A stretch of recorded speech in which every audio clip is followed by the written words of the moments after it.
Halo Sobat Tani, perkenalkan saya Barida Juang Mulia, penyuluh pertanian dari Dinas Pertanian dan Pangan Kota Yogyakarta. Berbicara mengenai sampah, tentu kompleks dan tidak akan ada habisnya. Dalam satu hari, berapa ton sampah yang kita hasilkan. Sedangkan di sisi yang lain, daya tampung tempat pembuangan sampah yang akhir semakin berkurang. Nah, Sobat Tani, saat ini kita mau belajar bijak mengelola sampah. Ada salah satu upaya atau cara bagaimana kita memuatkan sampah. Dalam hal ini, saya akan menunjukkan cara membuat pupuk organik cair dari sampah organik rumah tangga. Nah, bagaimana caranya? Ikuti video ini dari awal sampai akhir. Nah, Sobat Tani, di sini alat yang kita gunakan adalah ember tumpuk. Mengapa dinamakan ember tumpuk? Ember ini kita akan susun menjadi satu susun, 2 ember disusun menjadi satu. Nah, untuk membuat ember tumpuk ini yang pertama adalah melubangi ember bagian atas dengan alat mesin bor. Seperti ini alatnya, ya. Jadi ini kita lubangi semua. Berapa jumlahnya bebas, yang penting banyak. Ini untuk ember yang bagian atas. Kemudian untuk mengganjal ember yang di atas, kita melubangi tutup embernya. Semula tutupnya seperti ini, kemudian dilubangi, kita hilangkan bagian tengahnya, ya, seperti ini. Nah, ini fungsinya untuk menyangga ember yang bagian atas. Nah, kemudian ember yang bawah ini diberi keran, ya, keran ya. Nah, ini fungsinya apa? Fungsinya untuk mengalirkan lindi dari ember yang di atasnya tadi. Nah, susunannya seperti ini. Jadi ember yang ada kerannya di bawah, kemudian tutup yang berlubang, taruhkan di sini.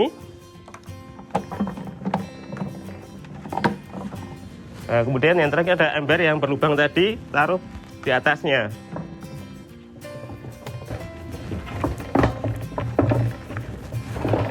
Sampai rapat, tidak bergerak ya. Nah, seperti ini. Ini tutupnya untuk menutup nanti. Nah, kalau sudah, untuk bahan-bahannya adalah yang pertama tentunya sampah organik rumah tangga. Kita masukkan. Di sini sampahnya macam-macam ya. Ada kulit bawang, ada buah-buahan busuk, ada kulit nanas. Nah, ini ada buah-buah busuk. Ada buah-buah busuk dan kulit nanas, ada kulit bawang. Diusahakan sampah ini sudah kita potong-potong menjadi ukuran yang kecil. Di sini juga ada kulit pisang. Nah, kulit pisang ini bagus untuk pertumbuhan tanaman ya, karena mengandung kalium. Tuh. Sampah-sampah sudah masuk semua,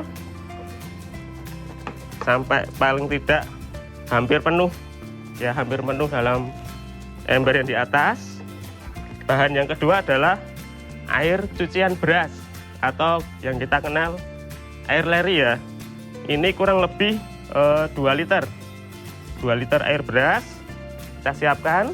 Lebih bagus kalau sudah direndam semalaman, nggih. Kemudian di sini bahan selanjutnya adalah E4. E4 ini bakteri yang bagus untuk menyuburkan tanaman. Kita campurkan ke dalam air cucian beras tadi. Ini, jadi E4 dan air beras cucian beras, komposisinya 2 liter air cucian beras ditambahkan paling tidak 20 ml E4. Jadi kalau 1 liter 10 ml. Kalau 2 liter air beras cucian beras 20 ml E4.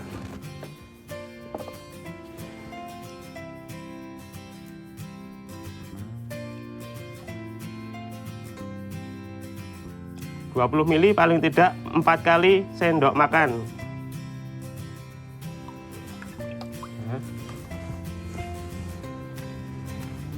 Sudah. Lalu kita aduk-aduk air cucian beras tadi yang sudah dicampur E4. Kita aduk-aduk sampai merata. Kalau bisa didiamkan dulu, ya. Karena supaya apa? Biar bakterinya aktif, bakteri yang menyuburkan tanaman tadi. Kalau sudah tercampur, kita tuangkan ke dalam sampah tadi. Kita tuangkan pelan-pelan supaya merata sampai mengenai semua bahan organik tadi.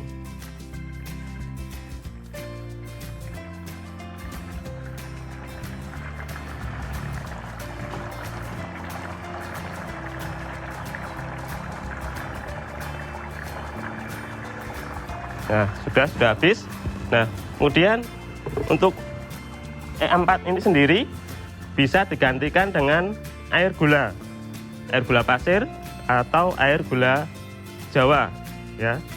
Kenapa memilih air gula? Karena itu bahan yang cukup bagus untuk media tumbuh bakteri yang menyuburkan tanah. Kalau membeli E4 harus keluar biaya. Kalau air gula mungkin bisa ambil dari dapur, atau mungkin bisa menggunakan tetes tebu, ya.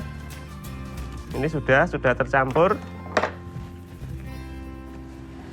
sudah masuk semua, dan kita tutup rapat. Ember yang di atas tadi, paling atas ini kita tutup rapat. Mungkin di dalam beberapa video ada beberapa versi. Di ember yang atas ada lubang-lubangnya, itu untuk aerasi. Tapi kalau saya tutup rapat, tidak ada lubangnya, karena bakteri dalam E4 ini bakteri yang anaerob, yaitu bakteri yang tidak membutuhkan udara untuk berkembang biak. Jadi saya tutup rapat embernya supaya bakterinya bisa bertumbuh baik di dalam ember ini. Sudah rapat, kemudian kita letakkan komposter ini, ember tumpuk ini, di tempat yang teduh, yang tidak terkena air hujan, ya. Yang teduh, tempatnya teduh. Kemudian kita tunggu selama kurang lebih 14 hari supaya terbentuk lindi yang kita alirkan melalui keran ini. Nah, mungkin Sobat Tani setiap hari mungkin bisa membuat sampah di sini. Misalnya hari Senin masukkan sini, hari Selasa masukkan lagi, sampai nanti bertumpuk kurang lebih mungkin seminggu, ya. Seminggu nanti sudah penuh, baru kita masukkan tadi LRI dicampur E4. Kemudian kalau sudah, tutup rapat, dan kita tunggu sampai kurang lebih 14 hari sampai terbentuk air lindi. Nah, nanti kalau kira-kira sudah 14 hari, air lindi yang mengalir nanti warnanya coklat keruh, ya, seperti kurang lebih seperti kopi susu itu, ya, coklat keruh. Nah, itu belum bisa dipakai, itu masih mentah, jadi belum bisa kita gunakan untuk memupuk tanaman. Kita tunggu dulu, nanti kurang lebih kalau sudah 14 hari kita tuangkan di sini, ya, nanti mengalir. Kemudian cara mematangkan air lindi yang masih mentah tadi adalah dengan, ya, misalnya ini, ya. Jadi tutupnya tidak ditutup rapat, tapi cukup menempel saja. Nah, cukup menempel sudah, nanti diletakkan di tempat yang panas atau terkena sinar matahari. Nanti kurang lebih 1 atau 2 minggu itu baru air lindinya sudah matang, nanti berubah warna menjadi gelap. Nah, di sini saya ada contoh yang sudah matang. Ini, ya, ini contoh yang sudah matang seperti ini, ya. Sini air lindi yang sudah matang, kurang lebih sudah 2 minggu. Ciri-cirinya kalau sudah matang itu warnanya gelap, ya, gelap, dan aromanya sudah agak hilang, aroma lindinya, aroma sampahnya. Jadi lebih lembut, lebih soft. Nah, kalau sudah seperti ini nanti bisa digunakan untuk memupuk tanaman. Nah, bagaimana cara menggunakannya? Nah, ini saya kasih petunjuknya. Air, ya, ini air biasa, kurang lebih ini 1 liter. 1 liter, ya.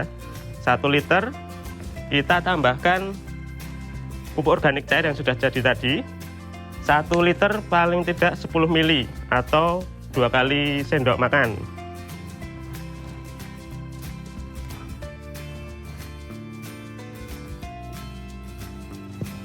Ya, sudah, lalu kita aduk-aduk, dan ini sudah bisa dipakai.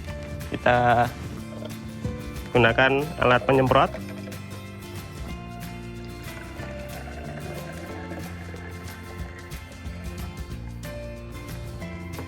Nah, sudah. Nah, ini sudah siap digunakan.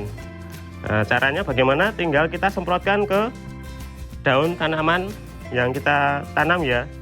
Kita semprotkan gitu. Kemudian untuk medianya bisa kita siram langsung ya. Jadi untuk semprot ini kita semprotkan ke daun. Kalau yang ini nanti kita siramkan di media tanamnya. Demikian Sobat Tani, video petunjuk penggunaan sampah organik untuk menjadi pupuk organik cair. Semoga video ini bermanfaat bagi Sobat Tani semua di rumah dan bisa mengurangi sampah organik di rumah kita semua ya. Dan selamat untuk mempraktekkan membuat pupuk organik cair di rumah Sobat Tani semua. Terima kasih.